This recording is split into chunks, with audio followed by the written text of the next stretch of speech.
संतोष देशमुख प्रकरणामध्ये धनंजय मुंडेंना सह आरोपी करा। अजितदादा, तुमच्यासाठी परळीवाला महत्त्वाचा आहे का? जरांगेंचा हल्लाबोल। संतोष देशमुख प्रकरणामध्ये फरार आरोपींना अटक करावीच लागणार। वाल्मिक कराड सुटेल त्या दिवशी महाराष्ट्रात चाक सुद्धा फिरणार नाही। व्हायरल ऑडिओ क्लिप नंतर जरांगेंचा इशारा। मुख्यमंत्री देवेंद्र फडणवीसांनी भाजपच्या अभिमन्यू पवारांना फटकारलं। लाडक्या बहिणींच्या विरोधात जाऊ नका, अन्यथा घरी बसावं लागेल। सभागृहामध्ये फडणवीस संतापले। फलटणमधील महिला डॉक्टरची हत्या नव्हे तर आत्महत्या। मृत महिलेच्या हातावरील अक्षर तिचंच।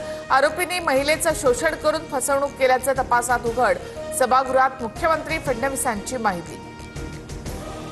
महापालिका निवडणुकांची तारीख सोमवार किंवा मंगळवारी जाहीर होण्याची शक्यता। पुढील आठवड्यामध्ये राज्य निवडणूक आयोगाची पत्रकार परिषद होण्याची शक्यता। हिवाळी अधिवेशनानंतर महायुतीमध्ये बीएमसीसाठी जागा वाटप। मुंबईमध्ये भाजप आणि शिवसेना एकत्र लढणार। राष्ट्रवादीला सोबत न घेण्यावर भाजप ठाम, सूत्रांची माहिती। पालिका निवडणुका महायुती म्हणूनच लढणार। मुख्यमंत्री आणि उपमुख्यमंत्री शिंदेमध्ये 1.5 तास बंद दाराआड बैठक। मुंबई ठाण्यामध्ये एकत्र लढण्याबाबत चर्चा। वरिष्ठ सनदी अधिकारी तुकाराम मुंढेंवरून सभागृहामध्ये खडाजंगी। भाजप आमदार कृष्णा खोपडे आणि प्रवीण दटकेंचा लक्षवेधी। मुंडे समर्थकांकडून धमकीचा फोन आल्याचा आरोप, निलंबनाची मागणी।